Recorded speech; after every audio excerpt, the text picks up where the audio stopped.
Bonjour les amis, bonjour à tous, bienvenue dans une vision du Yiking.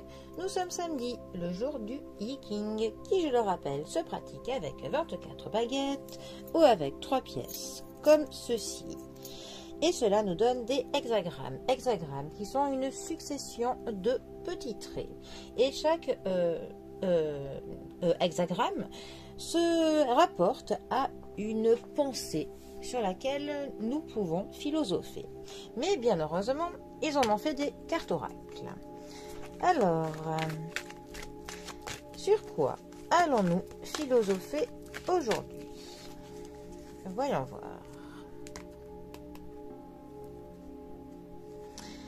Réparer les dégâts. Montagne en haut et vent en bas.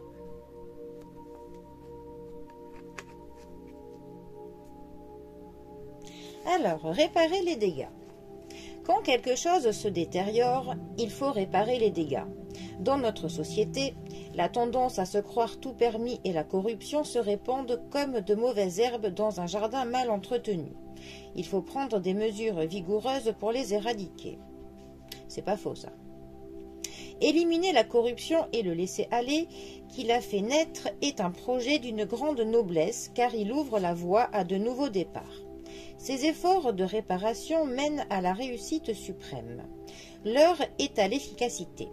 Les mauvaises herbes doivent être arrachées avant que tout le jardin ne soit perdu. Lutter contre la dégradation, l'indifférence et la corruption n'est pas facile.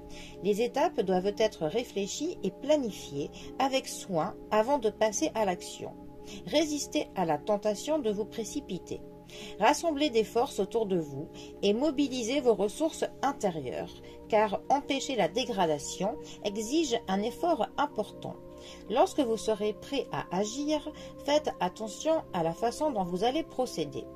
Faites en sorte que votre frappe soit aussi précise que le scalpel d'un chirurgien. Eh bien, je trouve que nous sommes tombés sur une philosophie tout à fait actuelle, que l'on pourrait, par exemple, quand il parle de corruption, appliquer à notre magnifique gouvernement, par exemple, parce que je pense qu'il y en a pas mal que l'on pourrait qualifier de mauvaises herbes et qu'ils sont, pour le coup, effectivement, en train de nous pourrir tout le jardin, si on considère que c'est la France, ce jardin. Après, ça nous dit de résister à la tentation de se précipiter. Bien que j'ai envie de vous dire qu'il serait plus temps d'agir là, hein, qu'il serait largement temps, mais bon. Et qu'il faut pour le coup mobiliser des forces autour de nous, ainsi que mobiliser nos forces intérieures pour empêcher cette dégradation, effectivement. Et il faut faire attention à la manière dont l'on procède. Effectivement, que l'on soit précis. Bon, si on devait appliquer ça, bon.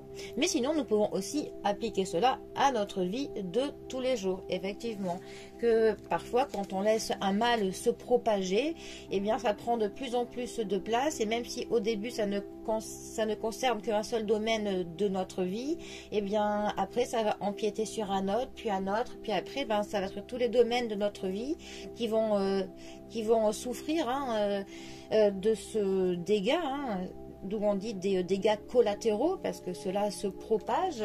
Donc voilà, il faut vraiment que l'on mobilise toutes nos forces, que l'on voie si des personnes autour de nous sont là pour nous donner la main et effectivement avoir un plan d'action, un plan d'attaque pour viser exactement sur quoi il faudra agir en premier lieu pour désherber les problèmes et ensuite pouvoir profiter d'un jardin épanoui.